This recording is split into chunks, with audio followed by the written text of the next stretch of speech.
Good afternoon. Welcome to the crypto market update. Today is January 8th, 2025, foul year of our Lord, and my good God, will the markets not stop? Today is going to be a glorious day, guys. We've got a great show for you today. Let's get into our opening rant, giving our overall opinion on where price is going, how the macroeconomic situation is shaping up. As we know, and as we have talked about heavily on this channel, Bitcoin's price rallies throughout this cycle have been heavily influenced by the macroeconomic situation. Things like inflation and things more particularly the interest rate trends. All right. More specifically, I would say is interest rate cut decisions and stances from the Federal Reserve. In September, the Federal Reserve did a 50 basis point cut. The reason that they did that was because they had a very weak employment. They had very weak employment data. So there were a lot of employment concerns. But it was seen with the bounce back in November that most of those employment concerns were largely due to the hurricane, which made the Fed look reactionary and overly cautious. And FOMC minutes that we got following this most hawkish cut is the fact that the Federal Reserve Board is quite divided on how they think they should combat or deal with inflation. Now, President-elect Trump has called for lower interest rates, which is clashing with the Fed's higher for longer stance that they seem to have laid out. But as we've seen, global liquidity is shifting. Global liquidity has been contracting worldwide. And Bitcoin has been following the trend of global liquidity with about a 6 to 8 week lag. So what were tailwinds for Bitcoin is turning into headwinds. Now, Bitcoin has shown us that it reacts very closely in line with the trends of inflation and the FOMC interest rate expectations. But for now, the Fed remains hawkish. They don't want to be seen as flip-flopping between points. They don't want to seem overly indebted to Donald Trump because it is supposed to be an independent agency. So even though expectations for inflation are low, the Fed remains hawkish.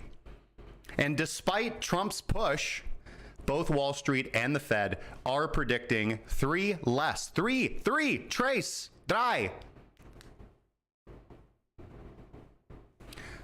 cuts in 2025. Potentially even a rate hike.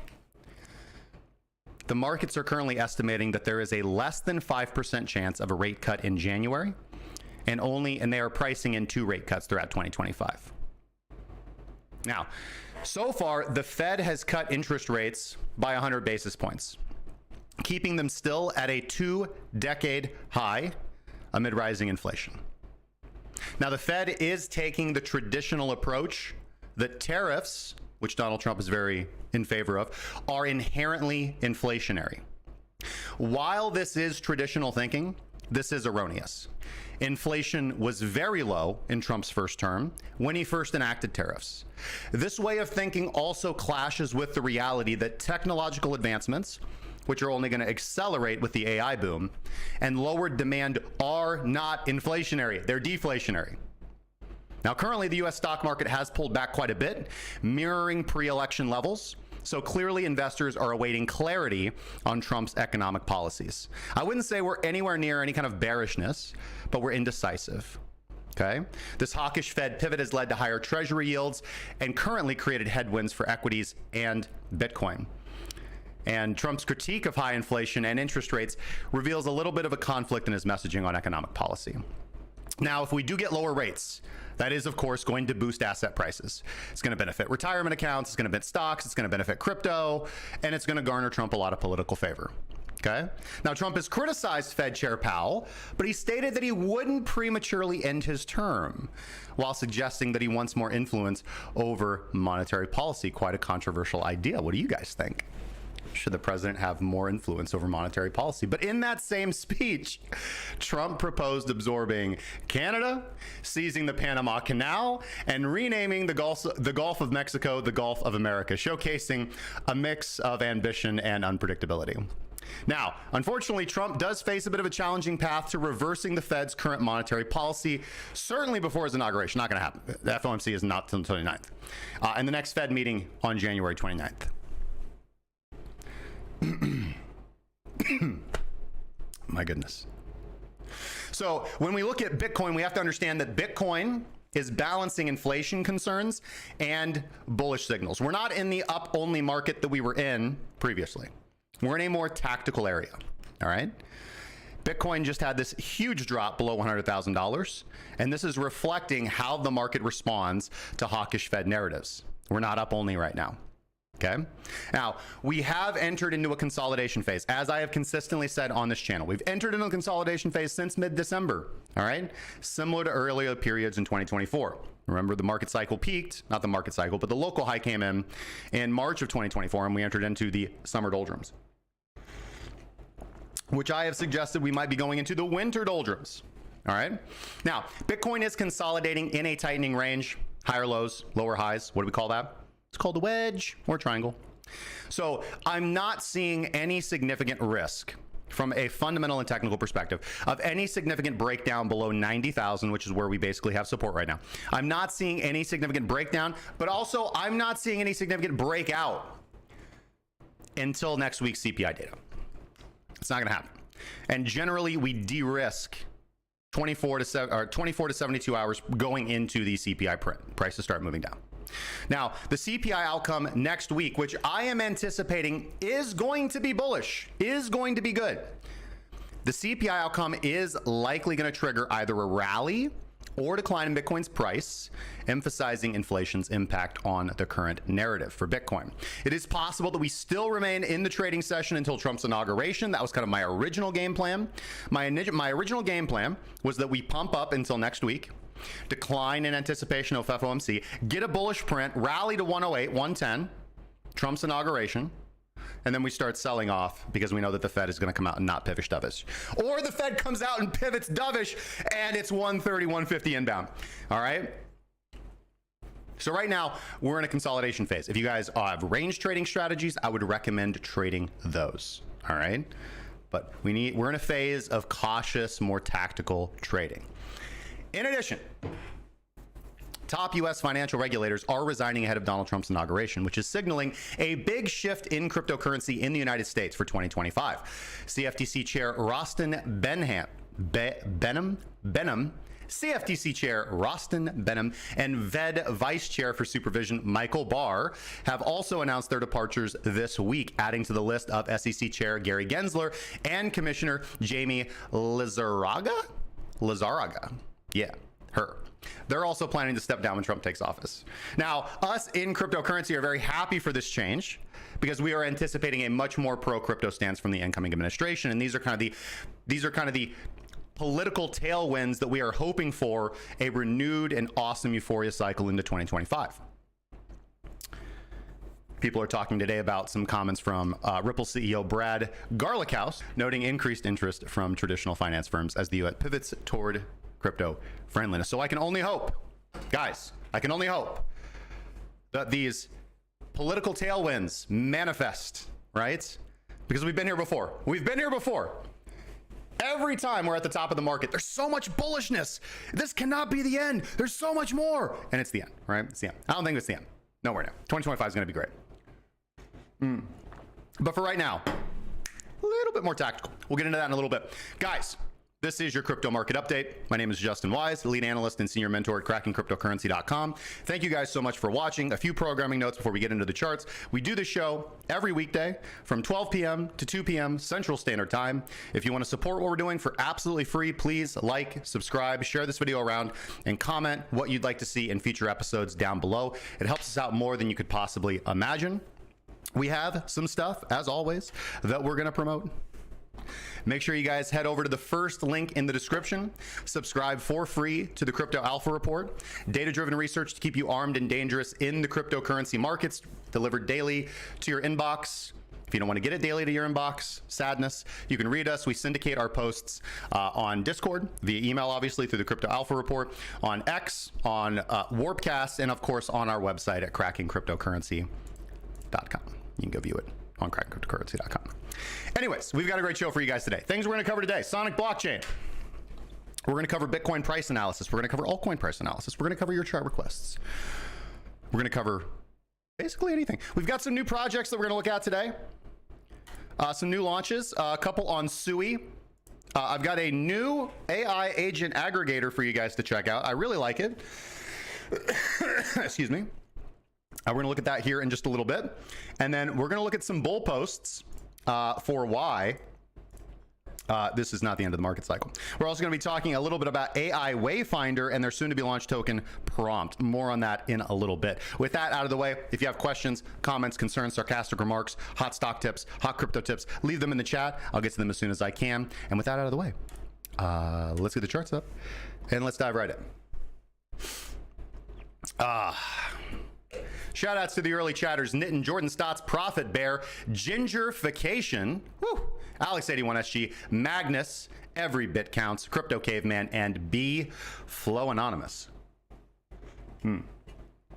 How are you guys doing? All right, quick check in on the ByDFi account, exchange partner of choice of ByDFi. We're down like $200. I did kind of get in a little bit too early at 95,653. Got this nice little flush out, so we are just going to wait and hopefully get a little bit more of a recovery pump out of today, which was my idea in this morning's crypto report. Let's get into the macros. Bitcoin and its cycle. Weekly candle, a little concerning. We talked about this a little before. Weekly candle, a little concerning, but overall we are around the 50th percentile of this current market cycle. A lot more room to go. Looking at on-chain evidence as well, looking at market value to realized value, we are nowhere near a market cycle peak that we've seen in previous market cycle tops, just simply dealing and currently pulling back from the previous resistance that we experienced in March. Bitcoin volatility is getting to that very high state right now. So here's the price of Bitcoin, looking at Bitcoin volatility. This is typically when once we get above into these elevated levels of volatility that we typically want to be closing out positions. All right. So given the fact that price has been moving down and short-term relative to medium-term volatility is spiking very, very high, this would be a good time to consider taking profits on short positions. Of course, we might run a little bit lower. We'll talk about that when we get into the technical analysis. But again, it's a good idea just to know exactly, roughly, approximately, kind of, sort of where you want to be taking profits. Stablecoin dominance is popping off today. We are encountering resistance that we have at around 6%. I have it at 5.96% on the chart. Now, good things are this is a metric that is in a downtrend. Bad things are that this is a metric that is currently in very long-term double bottoming, exactly where we bottomed during the previous local top in March, kicking off the summer doldrums. So when this chart goes up, crypto goes down. When this chart goes down, crypto goes up. These are two very impressive sizes up. Yesterday, we had an increase of about 6.28%. That is a very large move for stablecoin dominance. Today, currently at around 2%. Daily momentum has turned back up to the upside, but we are still in negative territory for the momentum oscillator, and we still are overall in a downtrend below the 200 SMA, but we are now above the 50, the 10, and the 30. So a little bit of an early warning sign that potentially de-risking is going to continue, but still too early for me to conclusively say such a dastardly thing. Bitcoin plus stablecoin dominance. So this, now we're going to be looking at, should we be in altcoins? Should we not be in altcoins? Obviously, once this metric broke down was kind of the kickoff for the latest altcoin season that we had for about 2 weeks. Then we had a huge dead cat bounce back up to the point of control and the breakdown zone of basically, I had this drawn out, but basically this ascending channel that we've been in, basically textbook breakdown of that ascending channel, measured move target all the way down. Of course, the momentum oscillator identified the bottom. This around December 5th. This is actually when I sold 50% of all my altcoin holdings. This rallied back up. We had another reversal signal. This metric did get oversold, and now we are rallying back up to the upside. So good things for altcoins. We are still making lower highs. All right, this could be just another lower high and then a nice move to the downside, which means we're about to see altcoins pop off.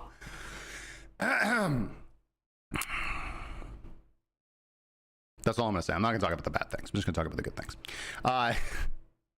Altcoin price performance relative to Bitcoin, utilizing others divided by the current price of Bitcoin right now. This has moved down as well. We do currently have altcoin performance sliding relative to Bitcoin about 0.84% today. So not quite a percent, and a nice hammer candle for today, meaning that altcoins tried to slide, but then buyers stepped in. So I am quite liking this. I would like this a lot more if our momentum oscillator was near oversold, but the fact that we're holding above into the bullish control zone is also good to see. So not too concerned about this right now, and am expecting a second push from altcoins, especially if Bitcoin confirms the range, which I think it's going to do. I don't think Bitcoin's going to go when I want to go to the left. I don't think Bitcoin is going to be going anywhere significantly south anytime soon. Not with the catalyst coming up in January. It's just not going to happen. So the people who are like, this is the right area to short down to 75.80, maybe, but I don't think so. I don't think so right now whatsoever. Might have another day or two of down. You know, I don't have a crystal ball, but probabilistically speaking, I don't think so. Looking at Bitcoin, the Big Mac Daddy itself, we'll start off on the weekly time frame. Okay. So as I talked about in our opening rant, of course, Bitcoin's price rallies have been very dependent upon Fed monetary policy. So notice in early January of 2024, we of course had the launch of the Bitcoin ETFs, and then several weeks later, the Fed pulled back on raising interest rates. It was its first significant pivot on the interest rate decision. Of course, we did actually have a slight pivot back in September from the Fed as Bitcoin had just climbed its way out of the depths of the 2022 bear market. In September, we kind of had the first slightly dovish pivot. But then it was not until January 29th of 2024, I believe, that we actually had that hard, the Fed really just pulled back on raising interest rates. They said they're going to give, they're going to start cutting rates, and they're not going to raise rates anymore. And Bitcoin rallied as a result. And then, of course, in March, at the local top there, the Fed gave no clear timelines on said rate cuts, shifting quite hawkishly. Inflation seemed to be ramping up again at that point in time, and then we went into the summer doldrums, and then we got our first rate cut in September. And off we went. Okay. And now what are we dealing with? Well, we got our second rate cut, but again, very similar to what we saw here, we had a hawkish pivot from the Fed on future rate cuts. We were expecting, the market was pricing in 5 rate cuts in 2025. Now they're only pricing in 2. Man, I need to turn my ISO down on my camera. I look like a ghost. Anyways.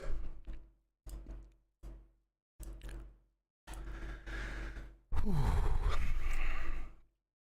All right, daily time frame. Where is price at? Price is again Cinco bottoming. This is going to be a 5th test of support in the $90,000 to $94,000 zone, which has sprung Bitcoin's price up every single time we've come down here. It is possible. I don't want to rule out some kind of liquidity grab at like 90,000. Could possibly happen. I'm not really expecting that, but I do want to be prepared for that. All right. But overall, as we can see, I think that Bitcoin's price is consolidating within what is turning out to be a wedge. And I do expect price to broadly stay within this range until we lead up until the catalyst coming out. Again, next week's inflation print is going to be really critical. Could kick off the next leg of the rally. Unfortunately, if next week's inflation print is negative, would also be probably the catalyst for us to break down out of this range and decline down to about $80,000 to $75,000, as I've got marked off for support on the chart. That would, of course, fill the meme CME gap. That would, of course, be approximately a measured move from the technical pattern that we're trading in right now. And it just makes a lot of sense. It would also just be a return back to the 200 SMA. And from that point, we can really decide, because, you know, nobody wants to talk about it right now, but if that happens and we get down there close to the 200 SMA, well, typically when Bitcoin has rallied very far away from its 200 SMA and then it comes back down to it, I mean, it means bear market, right? Typically, almost every time it has. It just means we're entering into a bear, right, for a year or two. So, well, not for a year or two, but for a year. So, nobody wants to talk about that, but we're going to talk about it. So, we will probably, if next week's interest rate decision or print is negative, I will probably go risk off on Bitcoin. I will probably still continue to play the AI sector, as I think that is now detached from Bitcoin. I think there's too much momentum there, which I think could be really interesting. But I will probably de-risk Bitcoin is probably the game plan. But I don't think we're gonna get a negative inflation print next week. I don't think it's gonna happen. Daily time frame also, momentum has turned back down to the downside, but of course you would expect that with a huge candle like this. As I wrote in this morning's alpha report, the 4-hour chart is interesting. All right, we are so far forming a higher low. We are putting in a 4-hour hammer candle, which if we now put in the next, this candle is going to close in 1 hour and 30 minutes. If we close anything like this and then we close another candle of 95,415, that will be a good reversal pattern, and I would expect Bitcoin to rally in the short term to at least 98, 99,000. 4-hour volatility is also maxed out. Again, we saw that, of course, with our BVol metric that we're tracking over here. So overall, this is an area that I would probably be closing out short interest right now for short to medium term trades. And I would begin looking to scale into a long position, as we're likely going to be yo-yoing here for a little bit. 4-hour RSI is not oversold, but at 34.16, so quite low. Deviation below the 4-hour guppy bands, which again, with the exception of this area of the market, was always a screaming buy. So 1 hour time frame, we had already peaked 1 hour volatility here, excuse me, at the top, and then 1 hour volatility right here. You guys can see buyers have stepped in. Look at the difference in price action moving down. It's no longer a free for all. There's a lot of sell side liquidity getting absorbed, which is exactly what we were expecting. Again, we kind of knew that January was going to play host to a lot of individual sellings. That's when they entered Bitcoin on the kind of excitement of the Bitcoin ETFs in January of 2024. So now we've passed the 1 year, 1 day mark where people can sell and realize long-term capital gains. And why wouldn't they?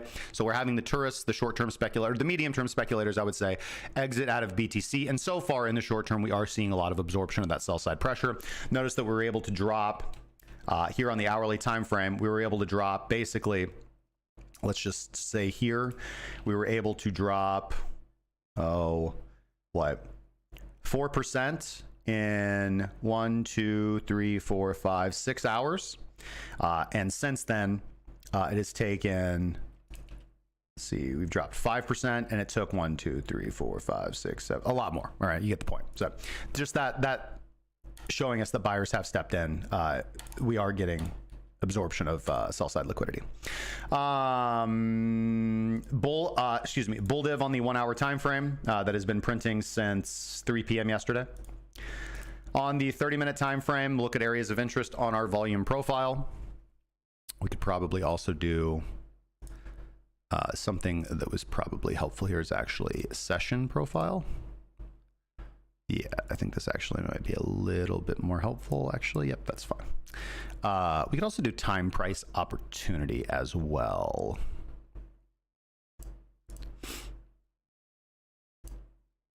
Profiles. Session time price opportunity. Okay.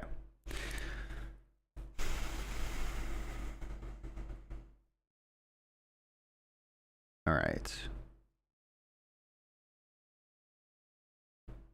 All right, starting off with momentum, again, we do have this bullish divergence on the RSI on the 30-minute time frame. Big volatility coming in right now on the 30-minute time frame and big buybacks.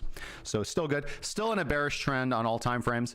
Overall, we have our kind of market range point of control up at 98,126. So that's where I would basically expect price to clap back to, probably off of these lows. Our biggest level of resistance is basically just going to be getting back above 95,408.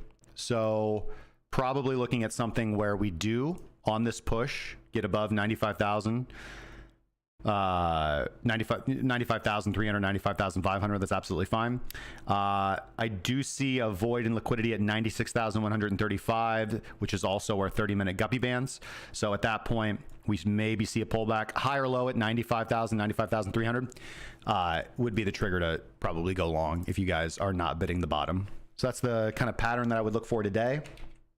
Getting back above that resistance at 95,300, 95,500. Probably initially failing that movement around 96,000 and then buying the pullback to go long. Other than that, I expect some pretty stiff resistance at 98,000.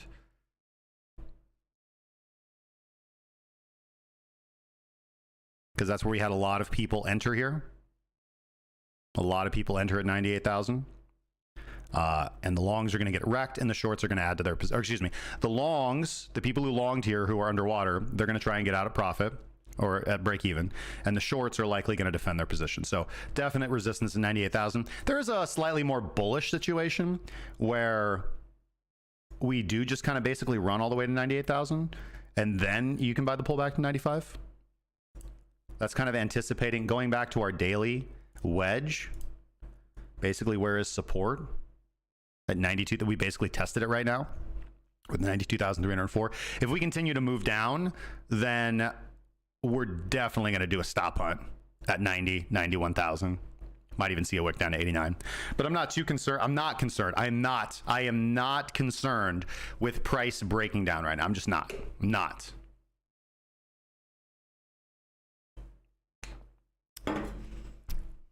Derek Guidis, thank you, my friend. We will take a look at H-bar here in a little bit.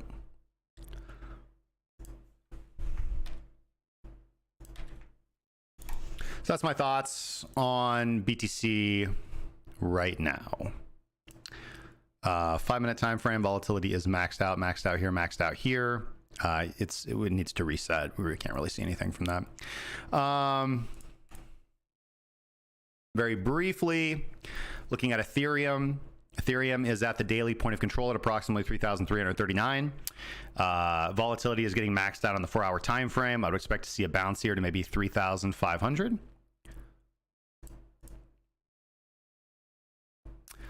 Solana similarly is currently putting in a higher low after rejection from the daily point of control.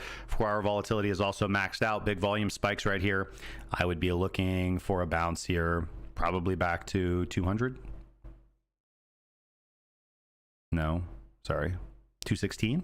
Yeah, pretty bullish on altcoins, so I think it's a good buying opportunity. XRP Anonymous. I really like XRP here. I mean, we put in strong support at $2.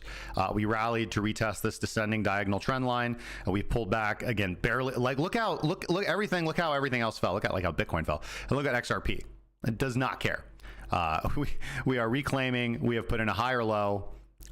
Next signal to watch for XRP is a break of 240.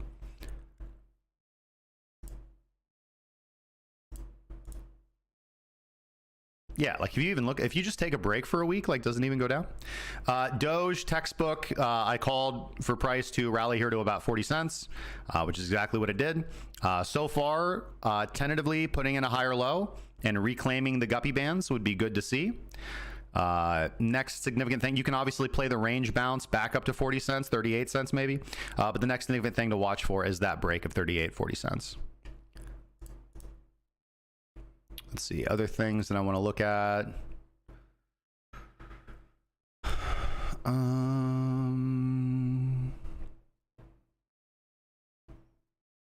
Let's see here, not so much. Sui looking fine. Ohm looking fine. Sorry. SVM basically down only since it launched on Solana yesterday. A lot of hype though, so watching it. All right.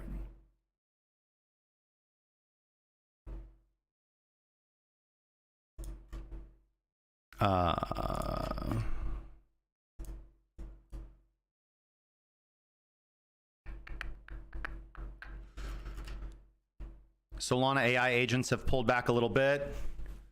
I did, of course, this went out to my private community this morning, but I did cycle out of AI agents. Not all of them, but most of them, specifically on Solana. And I'll tell you why, because I had too many positions. And this is exactly what I wrote about in my newsletter on, I don't know, a couple days ago, where I'm like, I don't like holding more than 5 positions. I don't want to hold things that are low to medium conviction. So AI market cap is probably going to go to 200, 250, if not 300 billion this cycle. And all I need is 1 or 2 high conviction plays. So I've pulled back. I want to consolidate my capital, holding Solana on Sol. Holding Sol on Solana. I am still holding a few more things that are still running pretty nicely. They are not on this chart right now, but the members in the Crypto Trading Academy know what I'm talking about. Let's see here.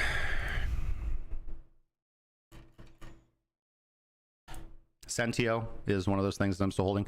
Hyperliquid, still coming down a little bit. Probably still, not sure if like the hype's over or whatnot, but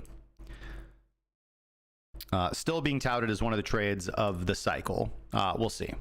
I'm not sure if it's a trade of the cycle moving forward. Might be a trade of the cycle if you got into the airdrop or if you farmed it last year.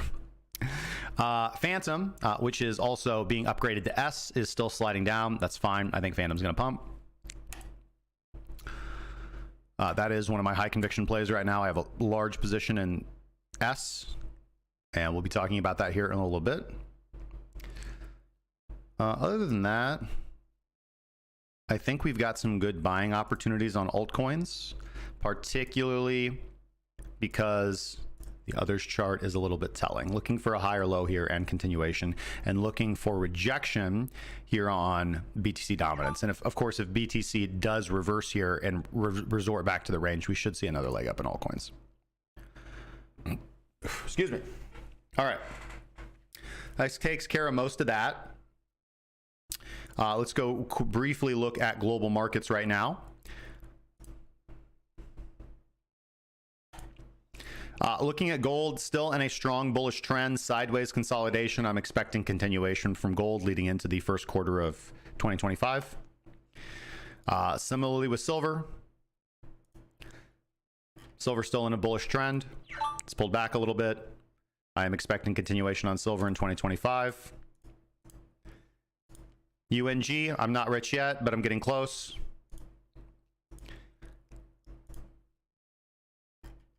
Oil futures, rejecting from the 200 daily SMA. I'm looking for a breakdown in oil futures. Looking at the SPY. Pretty much big drop, sideways consolidation. So this is kind of starting to look a little bit like a symmetrical triangle after a breakdown, which usually leads to a continuation. Don't have a strong opinion on exactly what the stock market's going to do. Just talking about the technicals, this looked for a 4% move down here. If we break down, we're probably looking at a 4% move again, which would be just a retest of the 200 SMA. So that's totally fine. Magnus, it's very PvP, man. I'm not gonna lie, it's very PvP. I mean, I threw like 70 SOL onto my Phantom wallet, and now it's like 250. Feeling pretty good about it. So I'm still literally up on everything. Everything I cycled out of today, I'm up on. Pilzumi, yes, no error. Spore, nothing. I cycled out of that yesterday. What else did I sell today? No, I didn't sell that. There's four things that I'm still holding.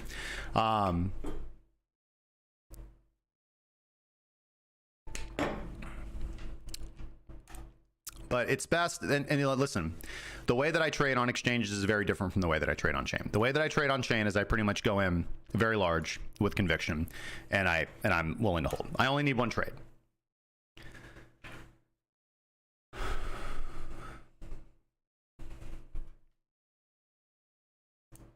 Sentio, I put it in the, well, I guess I don't think you are in the group, but I put it in the group. Sentio, I signaled Sentio. Signal is a strong word, but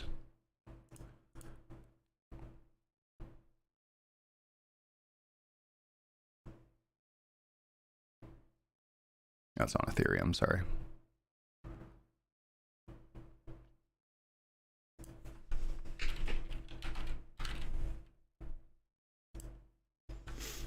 At like 20 million market cap. Yeah, I wrote about Sentio in the Unlocked Alpha report right here. Well, I guess that is at 30.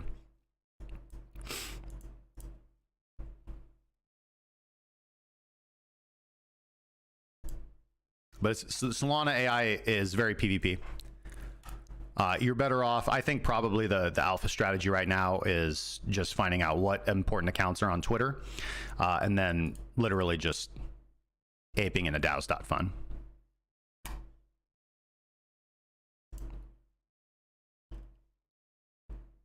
Just go to DAOs.fun and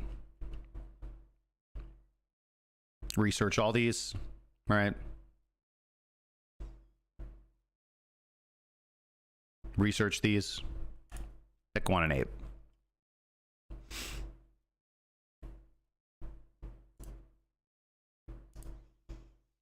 Let's see here. MicroStrategy, potentially high or low.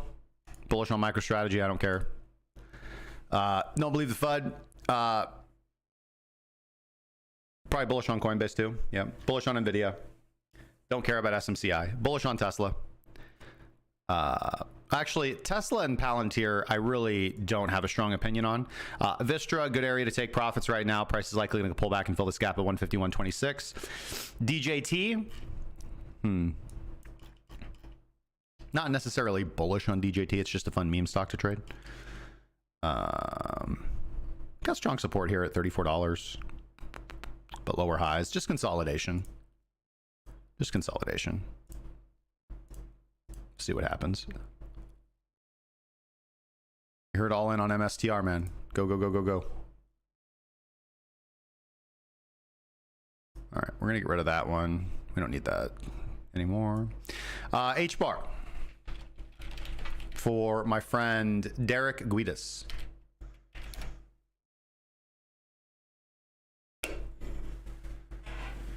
Woo!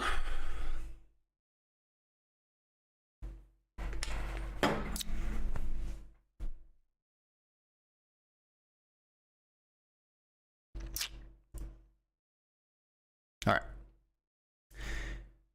So let's talk about some of the fundamentals that just come to mind first. What is H-bar something that's a good hold? Yes. Fundamentally. Why? It's the Trump trade 2.0 narrative. All right. I just talked about it earlier. We've got all these anti-crypto individuals stepping down from the SEC, from the CFTC, from the Treasury, and we've got pro-crypto people coming in. We've got our first Bitcoin-friendly and crypto-friendly president who has multi-million-dollar portfolio of cryptocurrency. And if there's one thing I know about Donald Trump, he likes making money.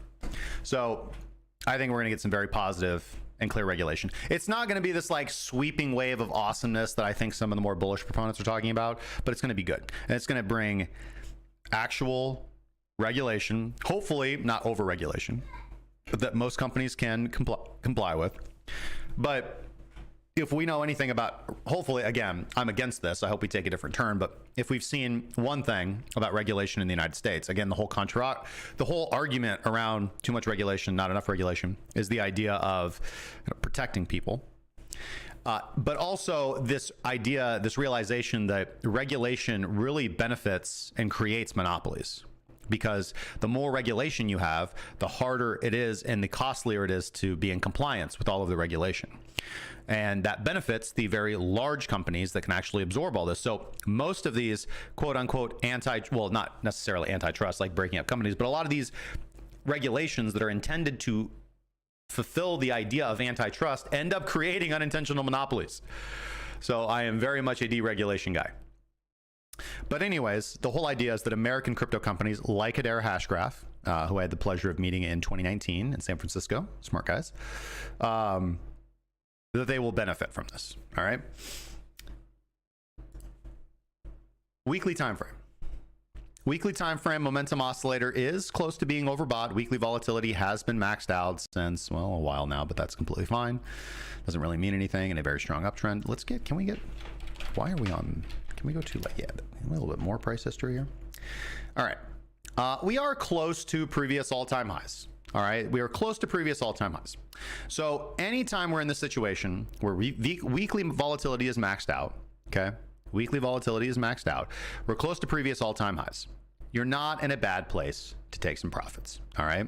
We are taking on, if we're looking for continuation of the market in a significant way, which I believe in. Okay. As a trader and not a cult member, we have to realize that we are entering into a much higher level of risk. All right. Because statistically speaking, it would be more likely for price to reverse here than to continue up. All right. It's going to take a whole lot more bullishness to get price to continue to go up than it is to go down. I guess the big sign will just be, look what happens, right? Hedera Hashgraph, the previous time we hit previous market cycle high, what did we do? We went sideways on the weekly time frame for about a month and a half. And then we had a 50% drop. So, you know, we're about 4 weeks into the sideways consolidation. All you got to do is just wait for that 50% drop and confirm, sell. Once we drop 50%, go ahead and sell. It's over. I'm just kidding. I'm just kidding. It was a 68% drop, right? So all you got to do is wait out that 68% drop. And then, you know, bull market's over. All right. Now, in 2020, of course, we can't really expect this. In 2021, we did double top. It would be silly to hope for that again.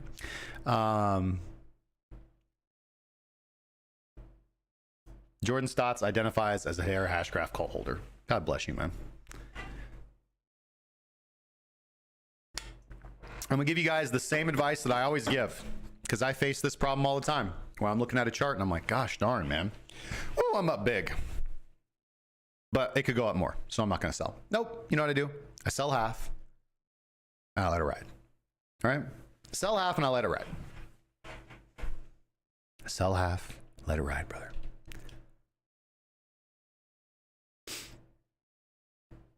I agree, Magnus. Weekly momentum has turned to the downside. Let's look at the daily for signs of clarity. On the daily time frame, again, we are just consolidating.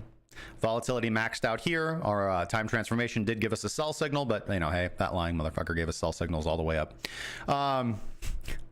Which I've always constantly told everybody, both minks, more specifically time transformation.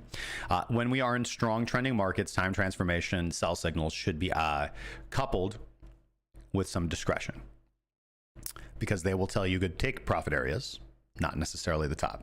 This is a limitation of all momentum oscillators. You can't rely on them in a strongly trending bull market like cryptocurrency.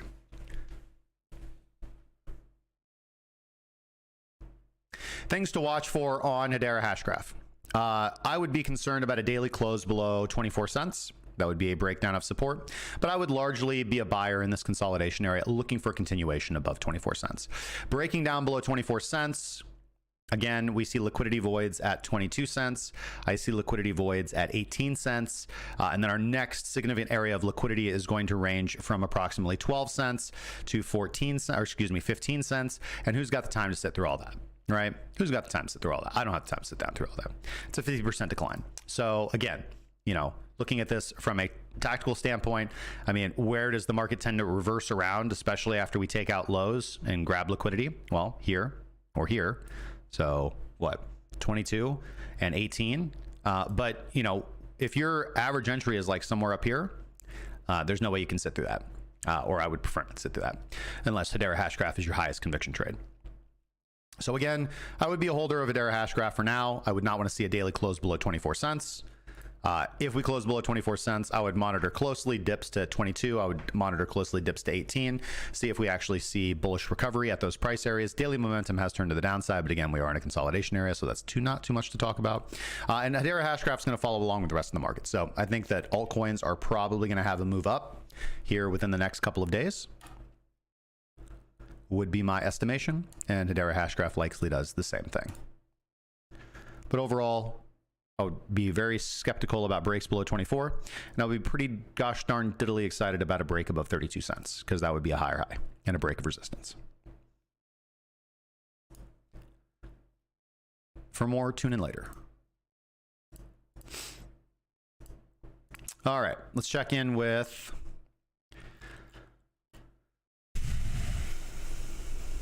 I know we're not firing.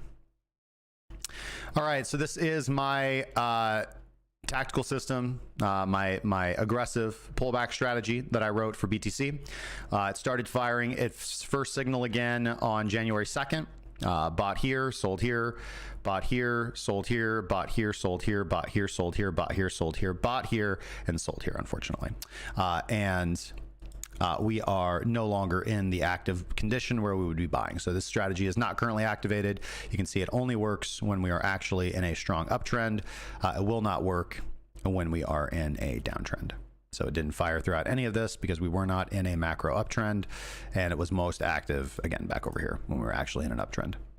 So not an aggressive dip buying mode again yet. Fear not. Still working on the kinks out on this one. This is the new vol strategy. Checking in with the Mink strategy. Let's see how we did. Okay, how did we do?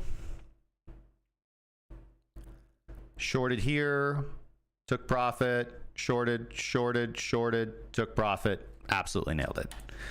Minx absolutely nailed this move to the downside. Short, take profit, short, take profit. Easy peasy. And currently 1 hour reversal signal from the Minx strategy on Bitcoin. On Ethereum, got chopped up here and here and here and here. Short, take profit, made up for it. Short. And I'd probably be just taking profit here on Ethereum as well. On Solana, short, take profit. Short. Unfortunately, got slammed there. But back into it. Short, take profit. Short. And I'd probably be taking profit here on Solana discretionarily. Not bad for the Minx strategy.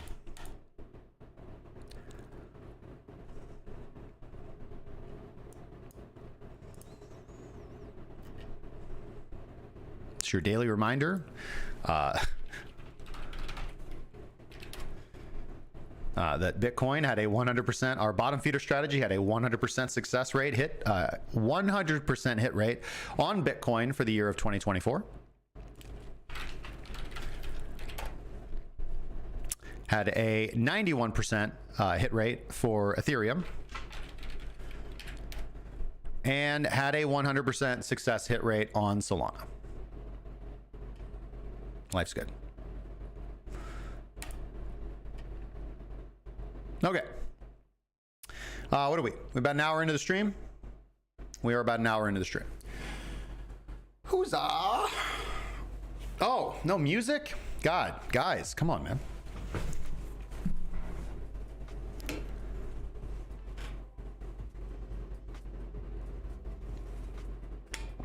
Gonna have to pump those B-flow. What are you talking about, man? Those numbers are unpumpable. Like pulse chain. Oh, damn, he said it. Oh.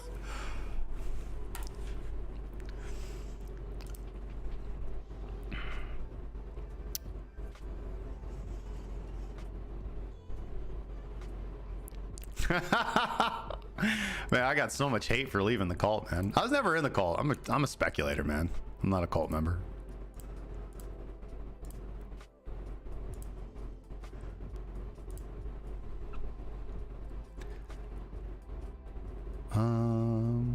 I'll tell you the main thing I actually want to be watching right now, sorry, is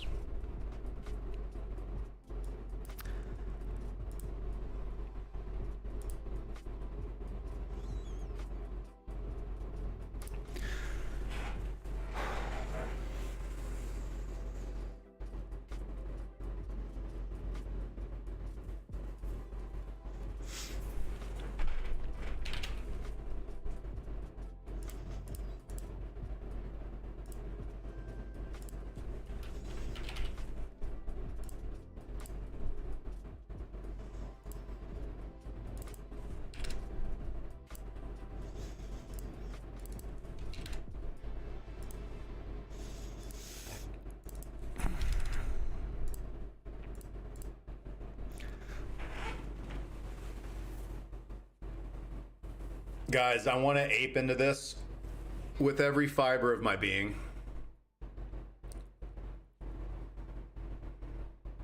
I really do.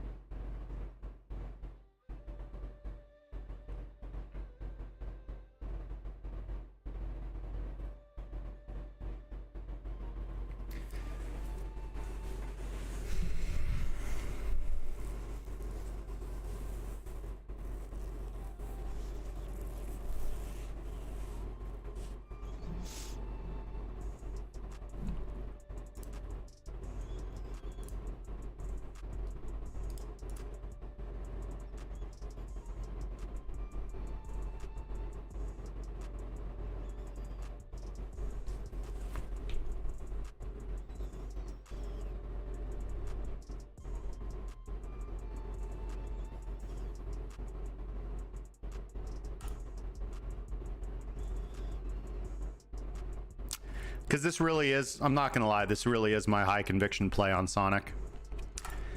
This is Danielle Sesta.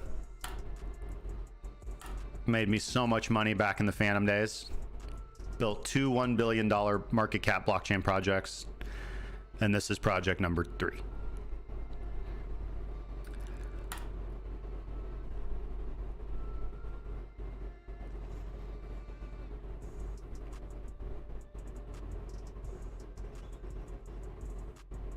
Yeah.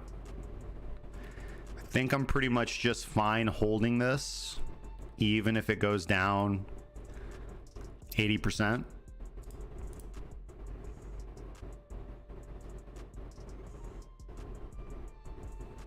But I'll tell you what I'm going to do.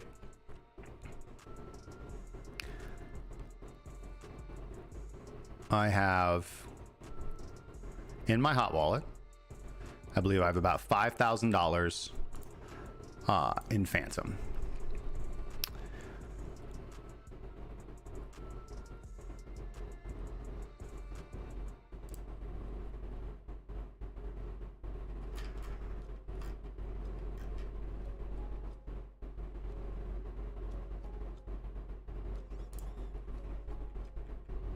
It is rare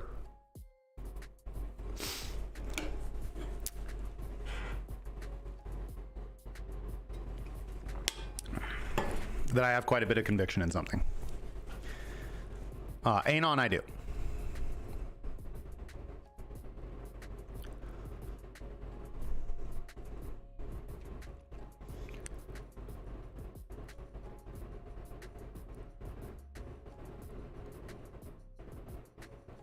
Dude, that sucks, JG.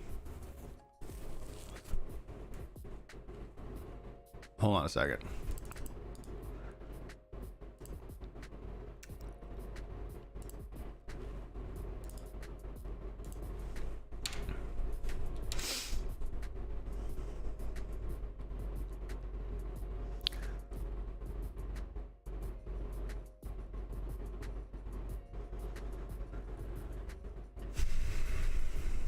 Okay.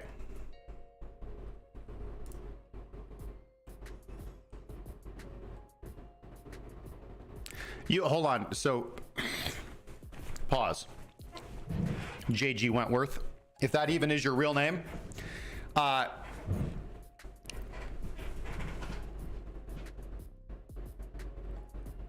You're using the word they can't be bothered to even help. Who do you mean by they? Like BEP2 is not a they, it's a blockchain. Or it's not a, well, it's a wallet standard, or it's a token standard, right? So if you like accidentally sent your Phantom tokens, like I just need more information, because that seems fixable.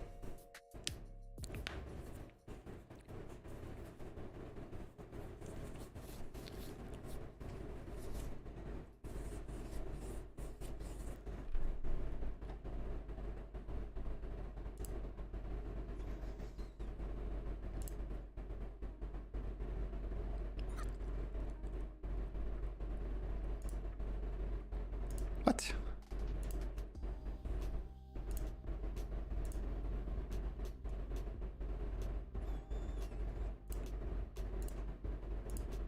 Okay, we're on Sonic. S. Okay, thank you.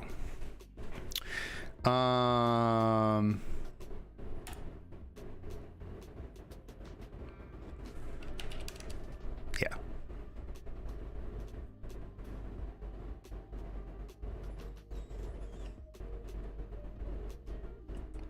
So I'm gonna buy $1,000 with Anon. I'm gonna be a real fucking pussy about it.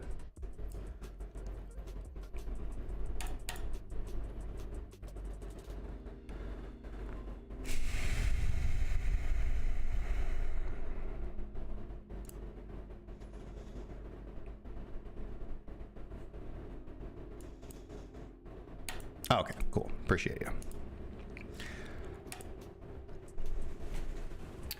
That way, right? Are these BEP2 people in the room with us right now?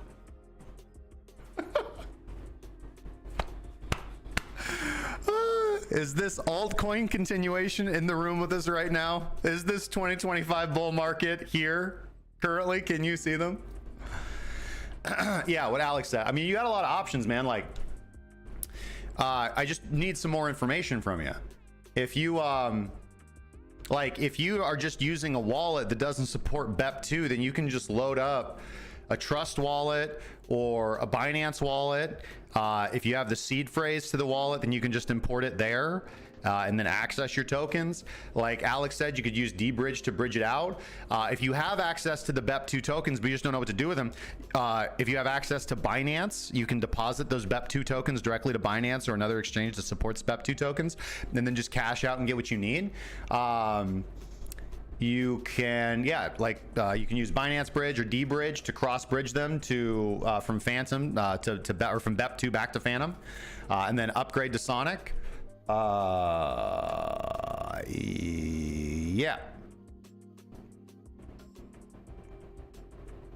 that's what I do.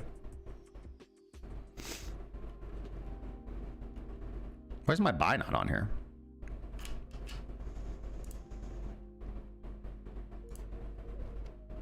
Sonic. I got it on. It's all good. Okay, so we need a game plan though. All right, so why would I even consider buying this? Well, technicals. All right, first off, this is my high conviction play on Sonic. Daniel Sesta made me a lot of money in the previous cycle. Both projects that he created back in the 2020-2021 cycle hit $1 billion.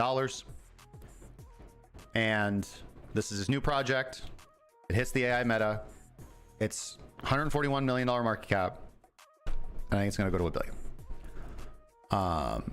I can't deposit them because BEP2 is closed for moving coins about as it needs BNB on BEP2. I don't have, and if you go to Trust and try to send the Phantom BEP2, it says...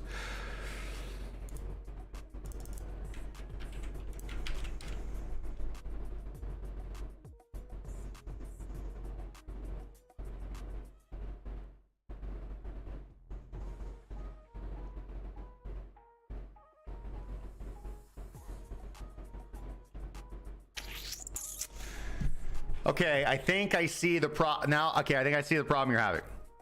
So what you need is a small amount of BEP2 BNB, not BEP20, to pay for the transaction fee. The fact that there's not a route makes it a little bit more complicated. Okay, so then what I would do immediately is I would get, I know this is like rough, like asking like strangers on the internet for help, but man, if you're in some, if you got friends who are BNB apes, you know, if you're in a couple Reddits, Telegrams, Discords, just ask around, see if anybody has any BEP2 BNB. Even 0.1 BNB is going to be enough to cover the transaction fee. If you get that sent to your wallet, you will at least have gas to pay for the transaction fee. You could also go purchase BNB on like Binance and withdraw it as BEP2 to the wallet. You know, believe it or not, if you provide your wallet address, a lot of crypto communities will just help you out, right? And then you can use that BEP2 gas, be it that BEP2 BNB as gas, to then transfer your Phantom tokens to Binance. That's what I would do this. Can't purchase it. Binance closed BEP2. Fucking goddamn. Okay, I see the problem. That's rough, man. Yeah, then really, honestly, you're only, and this is, you know, again, I've got some like heartwarming stories about this, right? I had like a couple $1,000s that was stuck in a Yearn vault and in Aave, and it's been stuck in there for years. Literally years. Those vaults, the Yearn vault isn't even open anymore. The Aave, it was like, they don't even, it's not even supported because it was in DAI, and DAI is now Sky, or what, you know, whatever, right? It's not the DAI Foundation, it's the Sky Foundation, right? And, you know, I just went in there, I asked around, and some people helped me out. They were like, hey, do it, you know, write the contract just like this, boop, pop. Got my money. Now I'm rolling it all into hay and on. Let's go. Let's go. Is GMGN supporting Sonic yet? I doubt it. Nope. Man.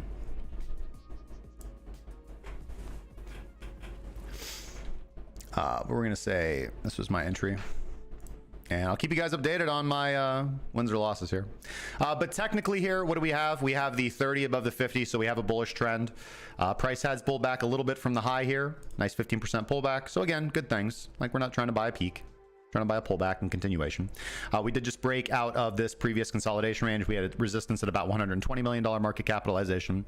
Price broke, pulled back, retested, and now new high. So I'd like to see trend continuation here. I probably need to stop being a bitch and just go all in on this.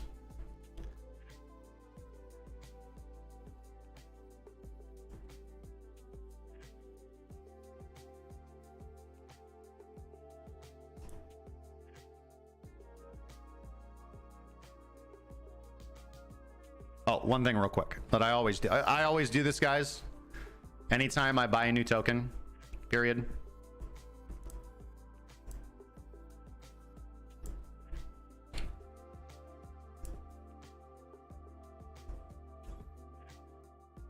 I just triple check that I can actually sell the mofo before I do anything crazy.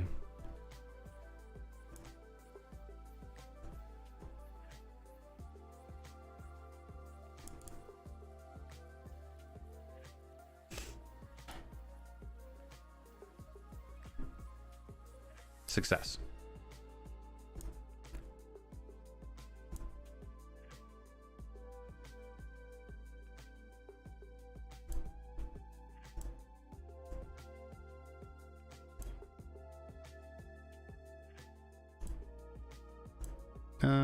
We can just go to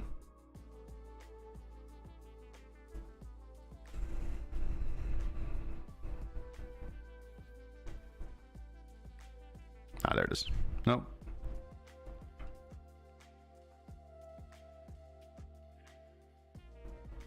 What is the Sonic?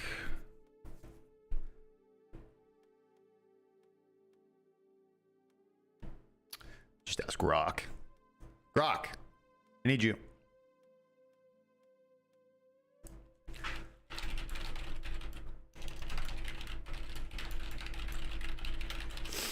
Grok's better than ChatGPT. SonicScan.org.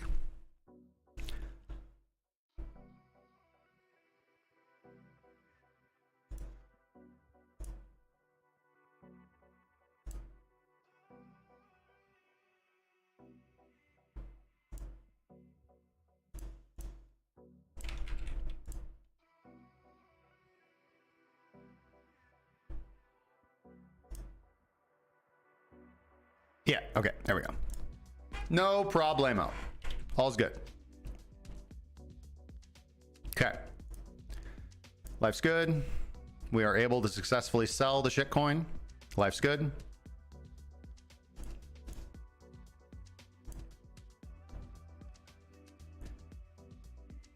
Okay, so let's think.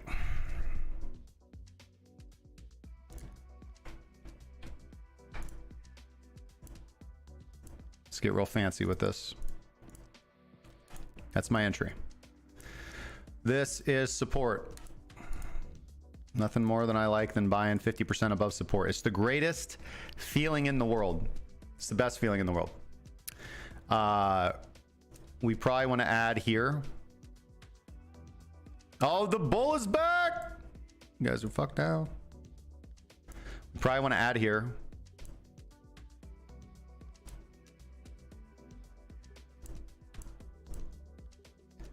And we probably want to add here. That's the bear case. Obviously, we're hoping the price just goes up infinitely.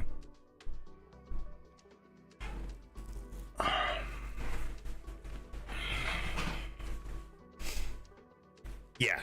Yeah. Anon is multi-chain.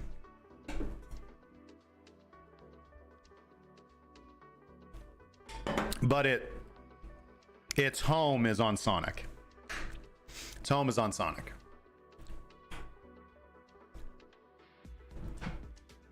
Just like there is... God damn. This thing did just pop to 20 million? Holy shnikes. Guys, this Citadel HF, which is the first on-chain hedge fund run by the Graphane AI agent, just did this. Look at this Darth Maul candle. This is insane. It went from 9 to 20.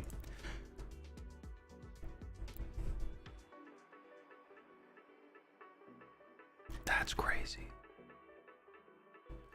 The last time it did that, it went up for like, what, 1 hour? And then went sideways for a long period of time. So we're gonna chill. Oh, I want to show you guys this. You know what, guys? Wait, we got to do an ad read. We're gonna do an ad read, and then I'm gonna take like a 2-minute break, and then I'm gonna come back and we're gonna go through our Twitter alpha for the day,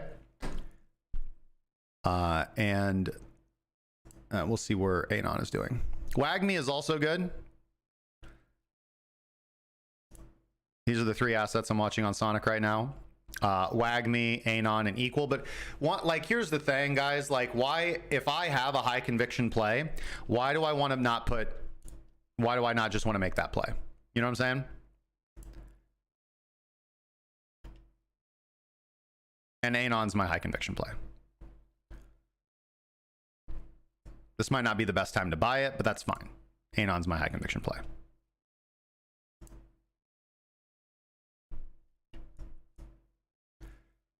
Also, notice the lack of volume here. Like, this does not look like a top. This looks very, very heartening.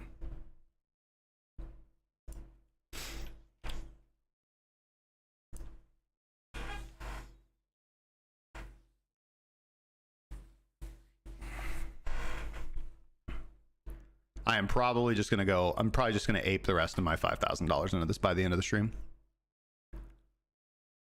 I don't really see why not. Anyways, where's OBS? Later, Magnus. Okay. Ladies and gentlemen. No, that's not it. It's not it. It's not it at all. New stuff.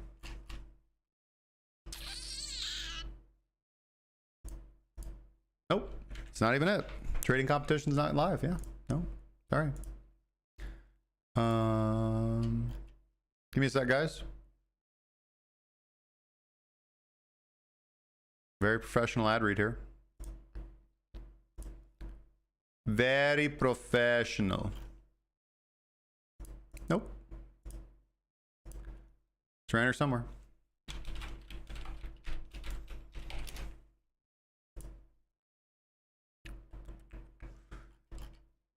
Here it is.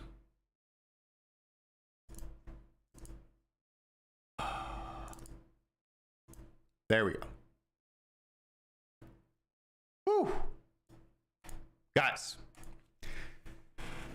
Shout out to the official exchange, centralized exchange partner of cracking cryptocurrency, ByDFi. Biddle your financial dreams. You'll have access to over 600 coins, up to 200x leverage. One of my favorite features of ByDFi, though, is that they have demo trading. So especially if you're just getting started out, if you're new to perps, if you're new to futures, if you're new to even spot trading, and you're working on developing your strategy, you want to actually trade in something that is like a live environment without actually risking your capital, they have that option for you. It's actually really nice to use, so I do like that, and I do recommend people use that so that they can really sharpen the saw on their strategy before they actually start risking capital. Click that third link in the description. We'll set you up with a ByDFi account. You will get, because of that link, a VIP level 1 fee reduced account, meaning you get about 17% off your trading fees right out of the gate.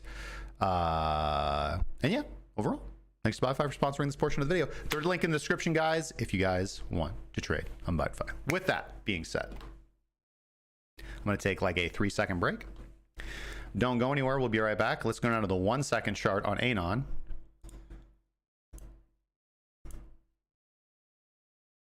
We'll We'll see how things are going. I'll be right back, guys. Don't go anywhere. Or else. Or else.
My goodness. The 1 second chart is going down. Oh my God, it's the end of the world. Whatever will we do?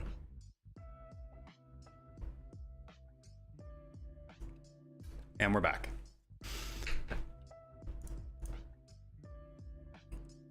I won't.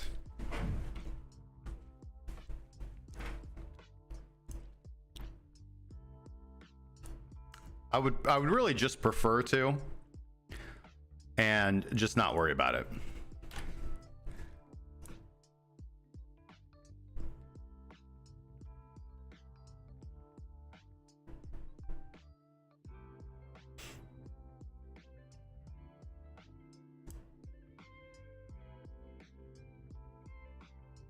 Okay. Where's Bitcoin at?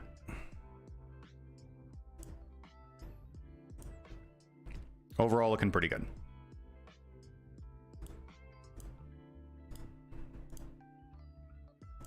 Bitcoin is looking good here.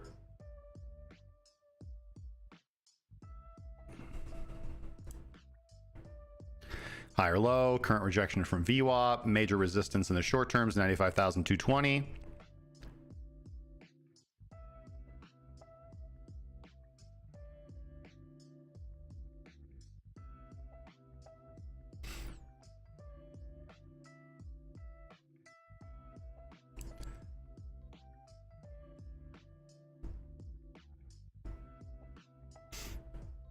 Just hold and chill. Hold and chill. Hey, what's going on, Stick LB? Good to see you, my friend. All right, holding and chilling. Holding and chilling. All right, guys, let's get to our daily alpha. A couple new projects today. On Sui, we have Metastable. This post says, tired of juggling multiple stablecoin pools? Metastable changes the game by unifying all stables into one vault. No more fragmented liquidity. Enjoy deeper pools plus no slippage. It's the stable future simplified. All right, followed by quite a few of my mutuals over here on X. What does Grok have to say?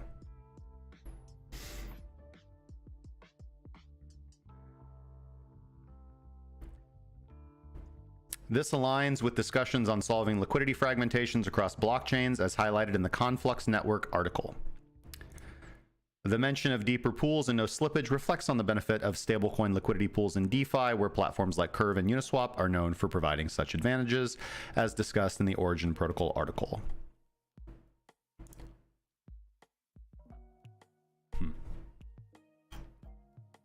So for you stablecoin LPers out there, definitely something to check out. Don't know if they have their own token. Let's check it out. MUSD, I guess. So MUSD, I guess, being the new...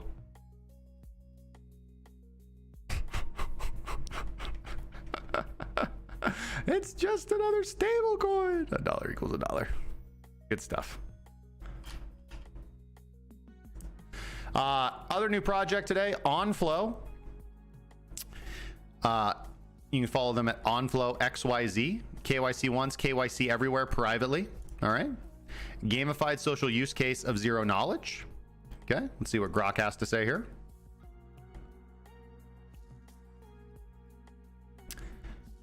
Platform focused on gamified social use cases of zero knowledge proofs, which are cryptographic methods allowing one party to prove to another that a given statement is true without conveying any additional information apart from the fact that the statement is indeed true. We've been talking about zero knowledge proofs since 2019 around here.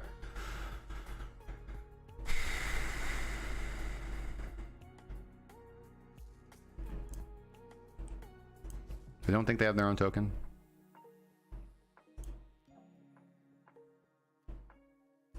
Website's still coming soon.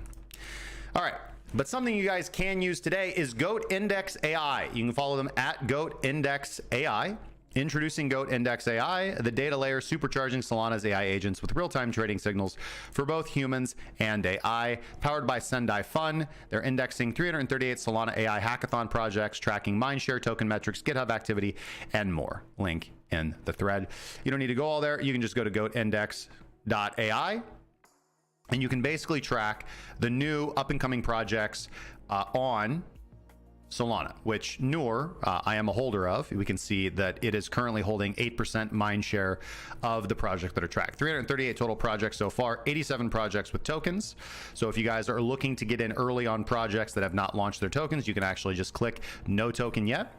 And these are probably the ones with the largest mind share are the Twitters you want to follow, potentially the alpha that you want to look at for the launch of their tokens, because these are likely going to be the things that go up very quickly. Roastmaster 9000 is of course the AI agent that got Charles Hoskinson to argue with it.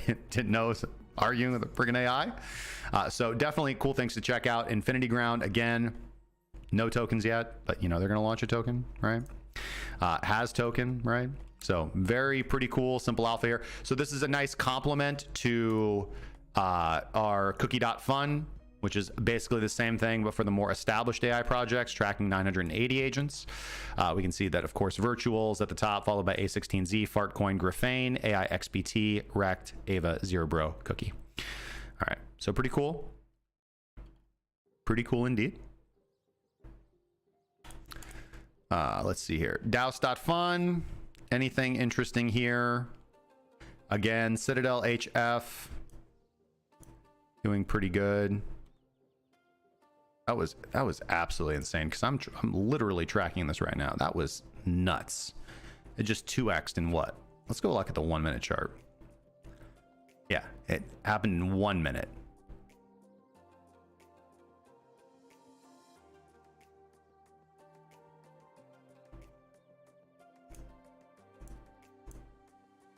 You know what, a feature that I would really like? A feature I would really like is the ability to like click on the candle and then have that automatically take me to the transactions that occurred within that So this is very nice. This is stuff I like GMGM better than Dex Screener. Top 100 average cost, they're currently up 252%, and the top 100 has averaged about a 300% profit. Top 100 own 83.96% of the supply. Top 10 hold 31.7%. So definitely higher risk. Citadel HF, powered by Graphane. Currently a $9 million market capitalization. Just popped to 20 million in a 1 minute candle. Absolutely insane. Showing accumulation with a net buys of 3K to the upside over the last 24 hours. Not insane. I did look at Yoko. I don't know anything about it, so I didn't actually see any alpha there. Please educate me if I'm missing out. But yeah, it's like one of the bigger tokens here. Yoko wrapped Sonic right here on Spooky Swap. Looks like it ran up to about almost 30 mil. It's pulled back significantly. What about 60%? Yeah, 67%. Currently sitting at 8.43. Please give me a reason to ape into this.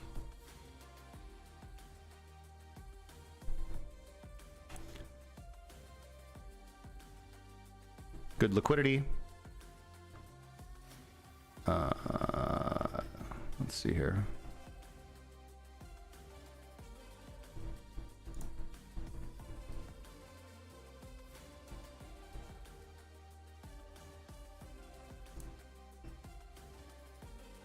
So yeah, this, I just don't like Deck Screener because it doesn't have just the easy, nice. I don't know, alpha, man, but it's fucking cheap, bro. Let's go. Let's fucking go. I like you, Electric Buddha. I like you a lot, man.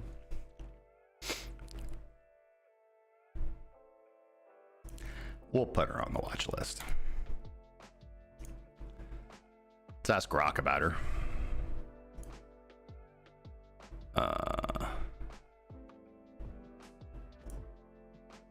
Rock, tell me about Yoko.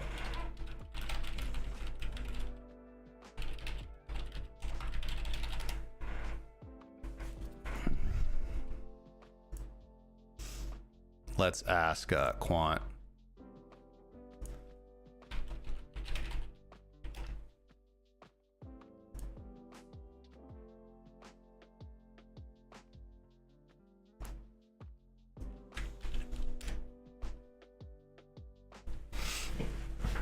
Hit me, baby, one more time. Agent Scarlet is down. I repeat, Agent Scarlet is down.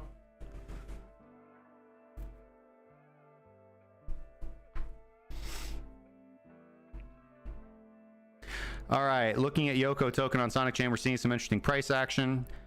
31.73% decline, but showing strong liquidity of 527K. The 24-hour volume of 697 with a... come on now. Suggests accumulation despite the dip. Support likely forming around 0.8. Given the healthy liquidity and transaction metrics, this could present an opportunity for technical traders, though I'd wait for price stabilization. Confidence level 6 out of 10 for a potential reversal setup. So saith the almighty TAAI.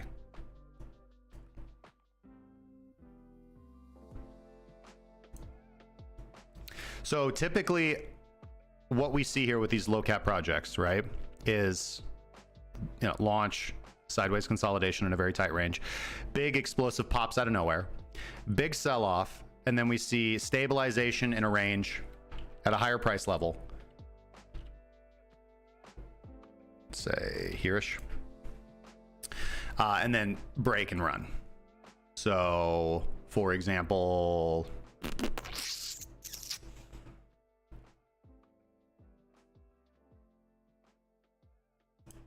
go look at newer.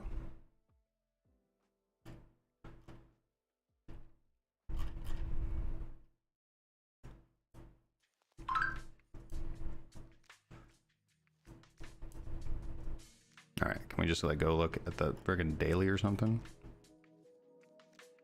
There we go. Like the daily. Okay. Tight consolidation, pump out of nowhere, pull back, price stabilization at a higher range, and then push to the upside. See a little bit better on the 4 hour. And then this is basically what we're talking about. So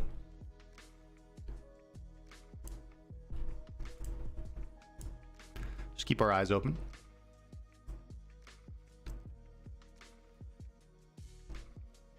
We could like potentially set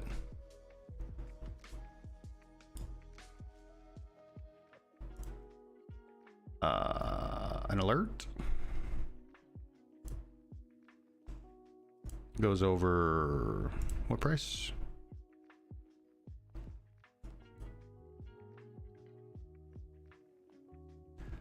about 0.01, 0.0103.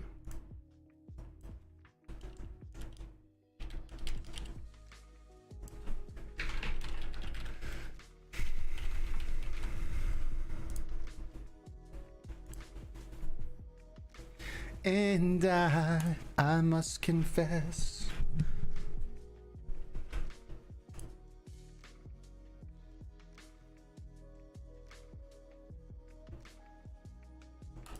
ape then research, man.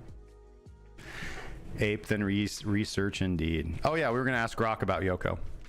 Yoko on the Sonic blockchain appears to be an AI agent launchpad, aka a la Virtuals. Here are some key points about Yoko. It is designed as an AI agent launchpad, suggesting it facilitates the creation and deployment of AI-based agents or applications on the Sonic network. As of early January 2025, a launch sale for Yoko tokens was completed, distributing 255 million among 217 wallets. Tokens are now unlocked and ready for use. At the time of the posts, Yoko had a market cap of around 11.9, with only 40% of its tokens in circulation, indicating it might be in the early stages or pre-growth phases. So there was a sense of optimism among some users on X, with mentions of potential growth, by users suggesting that Yoko could reach a $100 million market cap within a month. The project is seen by some as a promising dApp on the Sonic blockchain.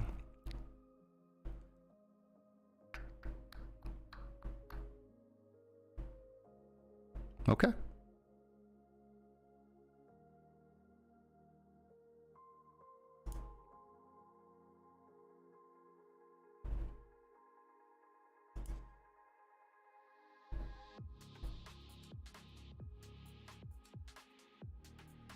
Okay.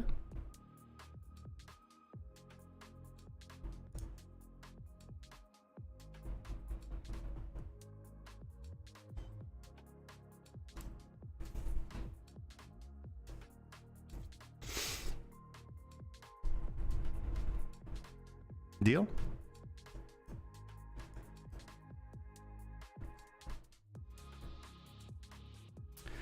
So, what was the date of that post? At the time of the posts, it had a market cap of 11.9, which would have been here ish. Yeah, or here-ish, whatever.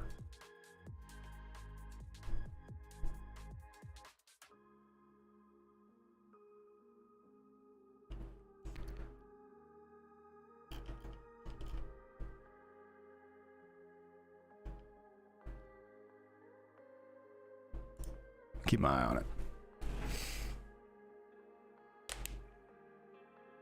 Ape, then research. God bless America. No, I am sorry, man. I'm completely off Pulse Chain.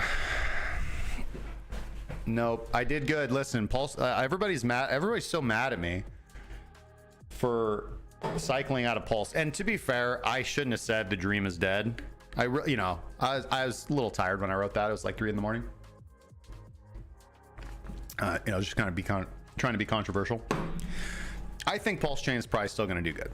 And the reason why is because I got so much hate for publicly saying that I was selling my Pulse. So, Bitcoin is a big cult. And that's why, its price keeps going up, because the cult just keeps growing and growing, right? I'm not a big Pulse Chain cult. I sacrifice for Pulse Chain. I'm up bigly on my Pulse Chain.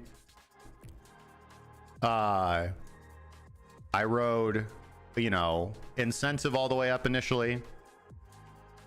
Did big there. I rode PDI and Wrap BTC up all the way.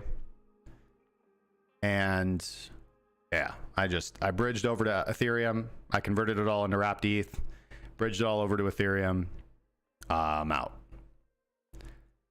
That's currently just stabled up, waiting for my next play. And that next play is Sonic. It's Sonic right now.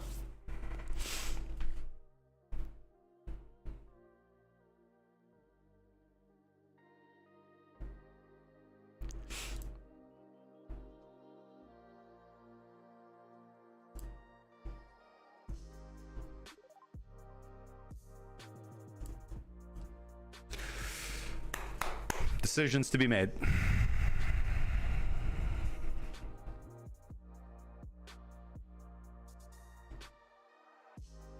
Okay, sorry guys.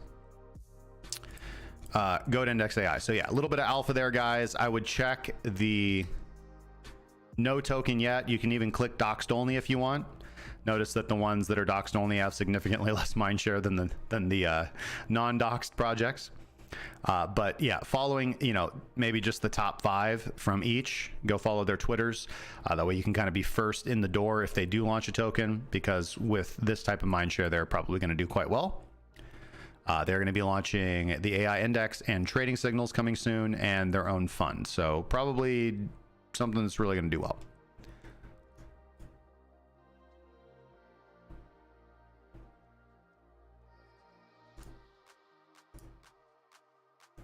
Tang Gang, Pulse, Soul, Base, Eth, Chia, got to go where your money is. Yeah, that's exactly right, man. You got to capitally rotate. All right, some bull posts, ladies and gentlemen, from 0x Kyle. Perhaps the most understated lesson of 2024 to me was that every month there were 20 reasons to be flat. CPI targets up, inflation up, Fed not going to cut, Powell sounds hawkish, Germany selling. And if you let that conflate with your higher time frame positioning, it greatly messes with your P&L. Being zoomed in on not events that wouldn't matter in 5 months were incredibly negative EV. Yet I was making that same mistake every single time. In this market, you have to be locked in enough to monitor new developments, but locked out enough to not be affected by day-to-day fluctuations. I'd say that this obviously stops working when we hit that inflection point, but as far as I'm concerned, every month you'd have people saying inflection point. And today, you still have people saying inflection point. Lesson in there. So good post. I really like this. Just very, very true. It's hard. It's very, very hard to hold on to long-term conviction. Like, it's one thing to like look at a chart and be bullish like for a day or a week when price is going up, but it's a lot harder to believe in your conviction and to believe in your trading thesis after something's gone down for a month, you know? But that is conviction that's necessary to make the big outsized plays. If you don't want to bet big, then don't focus on high time frame conviction, the low time frame preference. If you, again, this is why we teach people who come into the academy, 2% risk, large cap coins, get in, get out, do your thing. But if you guys want to if you guys want to play the crypto gambler, you gotta size in. You got to trade with conviction. And, you know, everybody wants to be the person who sizes in with conviction on the right things. We don't want to talk about the people who size in on things, who size in with conviction on the wrong things, but it's going to happen, you know. It's PvP out here. From Hitesh.eth says the DeFi, which is DeFi and AI narrative, is starting soon.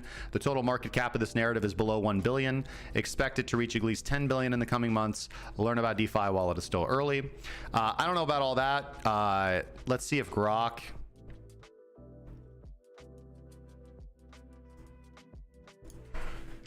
Can you find me the Masari chart that mirrors the growth of AI in crypto with DeFi in 2020?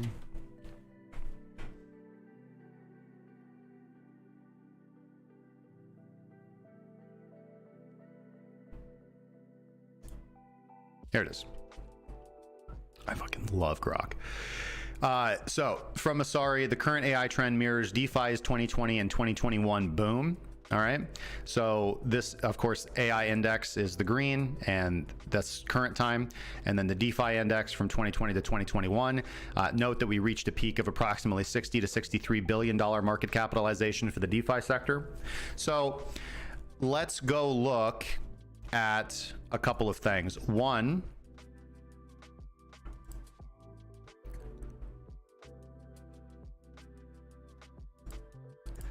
let's go look at total.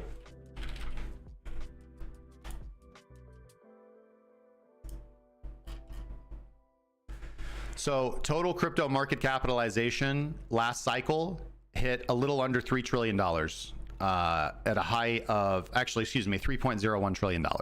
My estimate for this cycle is that we'll hit 5 trillion. Okay. But let's just do some math. Okay.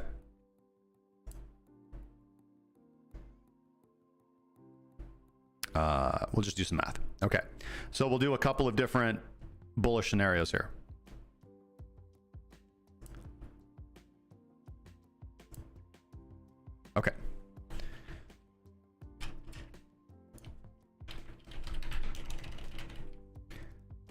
First off, what percentage of 3 trillion is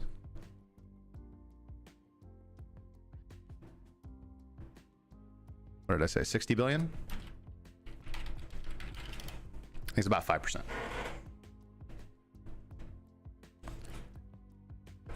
It's 2%. Holy shit. All right. So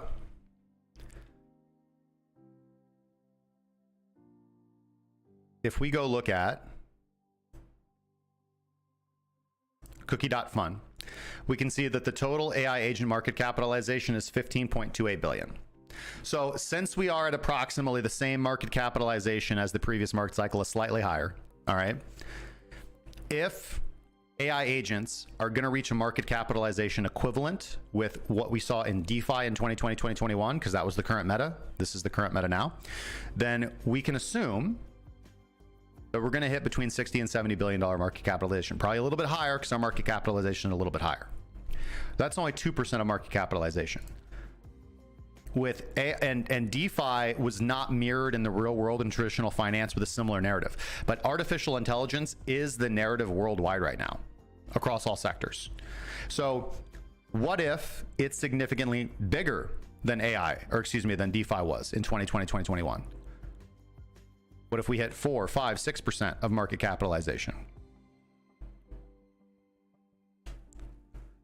So the estimate that Bankless put out is that our the AI narrative is going to reach 200 to 250 billion dollars in 2025, and we're below 20 billion. Pack your bags, ladies and gentlemen. Pack your bags, and I hope you bet on the right one.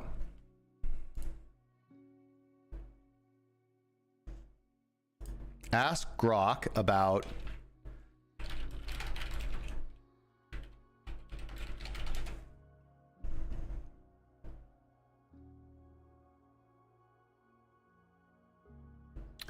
the Grays currency is a cryptocurrency that operates within the Pulse Chain ecosystem.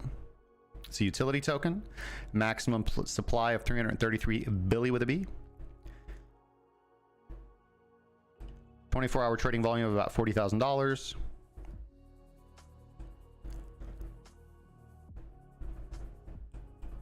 There are mentions somewhere about staking opportunities to earn rewards. You can lend it.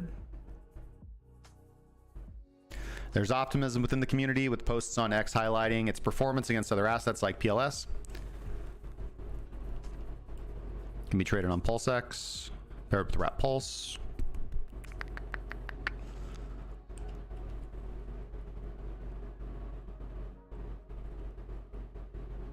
And if you give me, I can ask Quant, but if you give me, I'll just look it up, man. It's all good.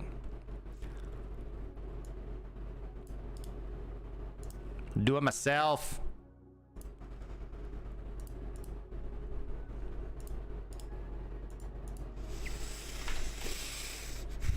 The Grays currency.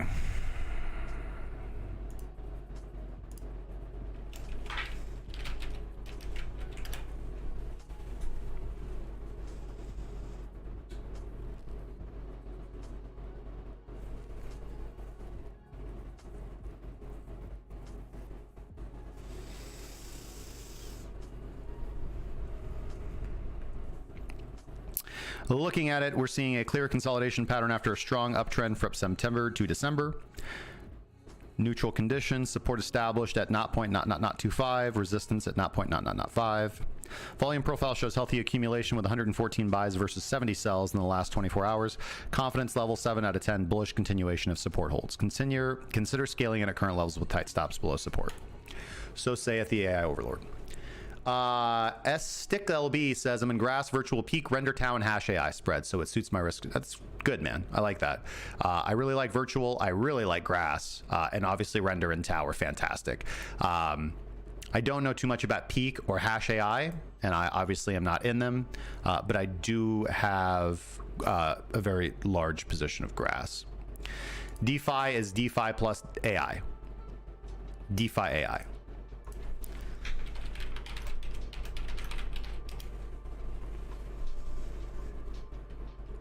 Decentralized finance, artificial intelligence. It's an emerging concept and integrates AI technology with decentralized finance. So, I mean, think, okay. Like, because this is what Noor is. Let's go over to Noor, right? I'll show you guys my Noor terminal. You guys can get this for 1 Sol. Noor has its early access. I hold the Noor token, full disclosure. Just logging with my Phantom wallet. So this is Noor. This is the interface, right? So I could be like, hey, you know, I want you to monitor the volume of, I don't know,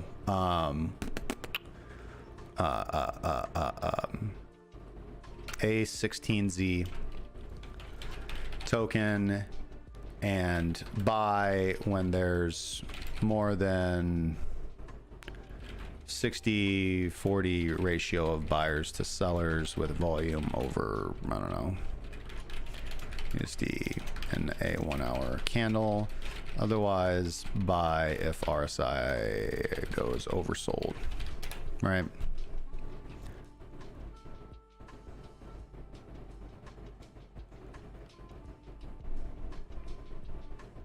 So this is like, and it'll just talk to you with natural language, right?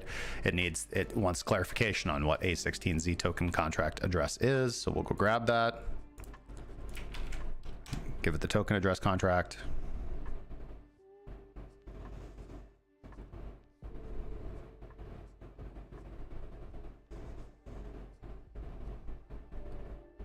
Waiting. It's not perfect, and a lot of the stuff doesn't work yet. Not gonna lie. Bet. All right, we're monitoring. We're gonna create a scheduled action that will check for these conditions hourly.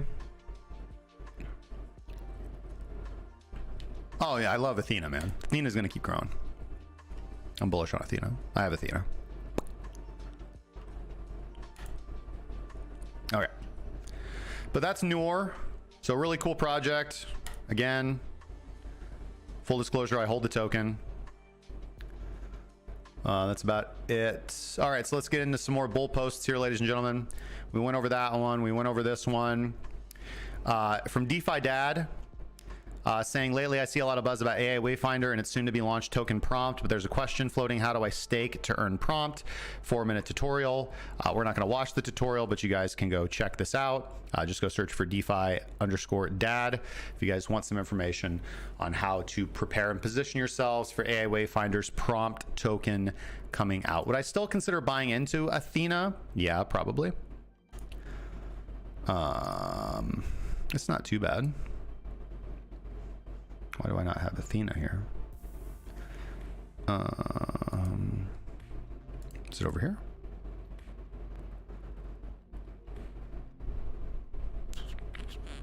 I guess I can put it here because I'm not tracking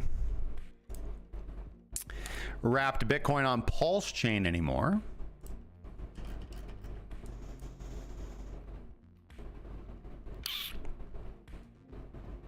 Okay. Still maintaining our weekly uptrend. I would say as long as support holds at 90 cents, we could begin to position here. Going down to the daily, again, we've got this really strong support between 85 and 90 cents. So looks like we just front run that. I'm hoping that this is the bottom for altcoins. I think it is. I think we're going to see upside in the next couple of days. So you could position here. Maybe buy a little bit more here. But if we get a daily close below 88 cents, I would probably be out. If we close below 88 cents, I would probably be out, and then I just wait. But it seems like we're just consolidating at a higher level, right? Like there hasn't been a dip, right? Just support. So we're just consolidating a higher level. I think value is going to continue to accrue to the Athena ecosystem, and price is pretty low right now. So I think you've got an opportunity to get in with some tight end validation. Again, accumulate positions between here and 85, and daily close below 88. I'd probably run. I'd probably run. But those are the types of trades I like. Good setups.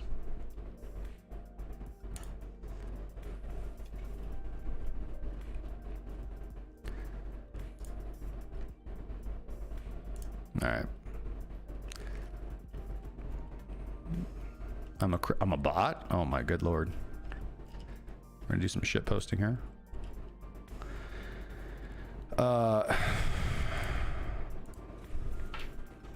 What does BP mean?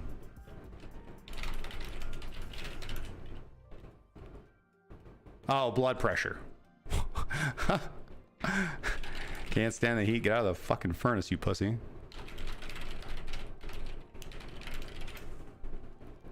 Oh, wait, let's get out of the kitchen, right? I don't want to sound stupid.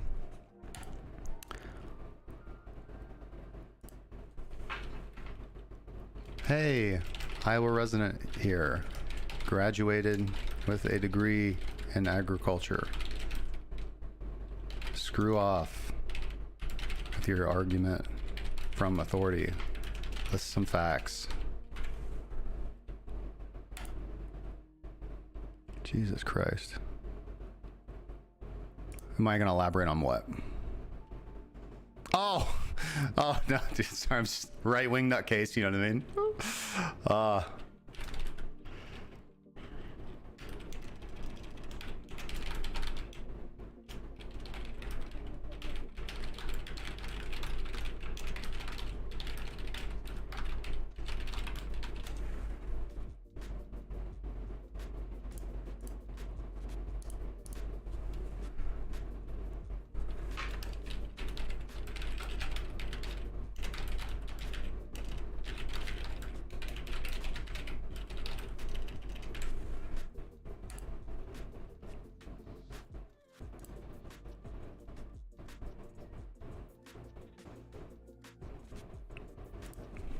No, this isn't true.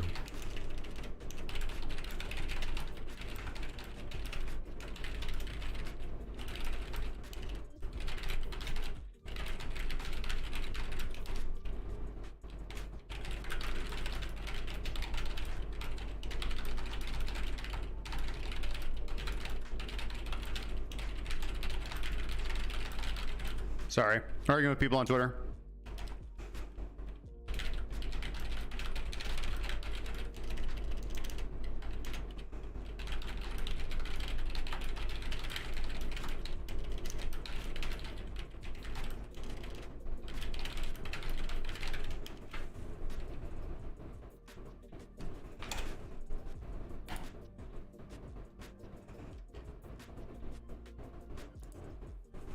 No, it's not.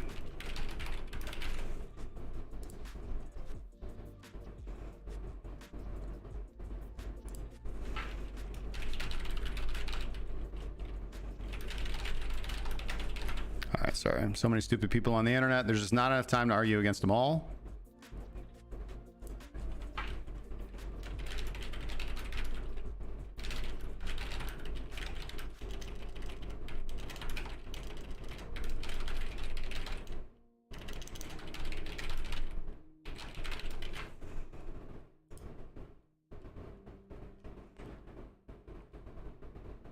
Whatever.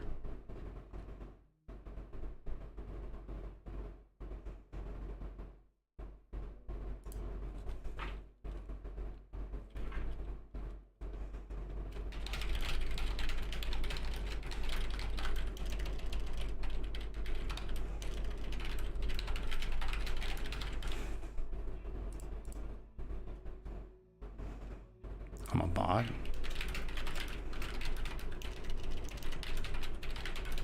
Let me tag a bot in here. They'll argue better than me. How do I tag a... I gotta find it. Can anybody like give me a good troll bot? Here, bollocks. It's just, you know what I mean? Like when people just resort to like like, you know, I'm just gonna resort back, whatever, man. I have a source cause it's...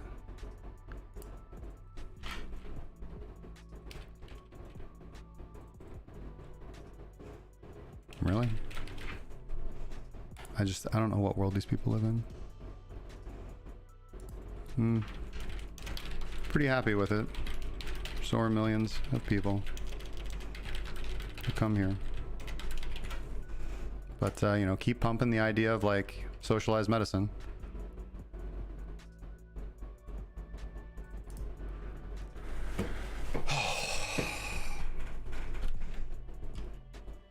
I do, man. You know why? Because I argue with people online and then stuff like this happens, right? I get followers and I get people who interact with me, right? I don't care about any of these like insane libtards. I really don't. You know what I mean? And I mean, I'm far more like, I don't know, far more left leaning on most things than just about anybody, to be quite honest with you. But listen, like a lot of people just, in my opinion, right? A lot of people just believe like patently false things, okay? And I'm just, you know, I have a little bit of a platform. I have a little bit of a voice. I want the show to be about crypto. But guys, I'm not going to stand by and let this deceptive socialism slide by. It's wrong. It's killed people. Everyone wants to, again, I know a lot of like Europeans are like watching this, right? So I don't want to like, I have nothing against European countries. Of course I'm not free of bias. I'm an American. What do you mean? I'm biased as hell. But I've got a right to go out there and spread my opinion and my ideology. I like facts. I like numbers. And most of the people I argue with online just regurgitate the same facts with no insights, right? Okay.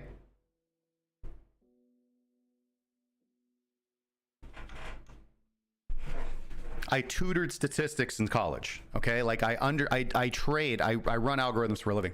I understand how easy it is to deceive with statistics.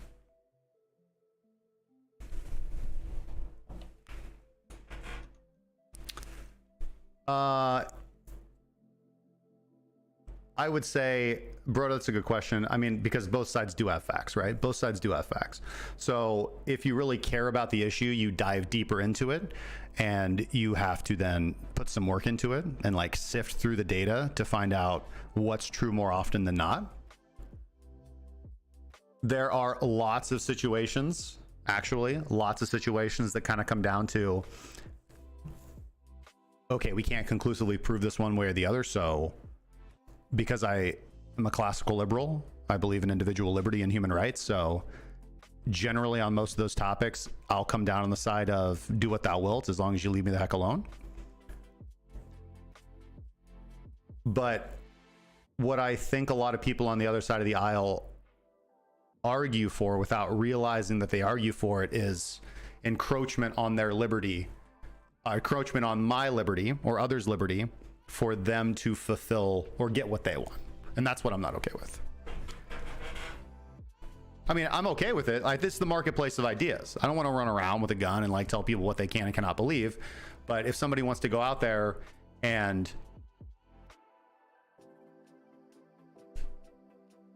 put something that I think is controversial out there, I mean, I'm going to push back gently.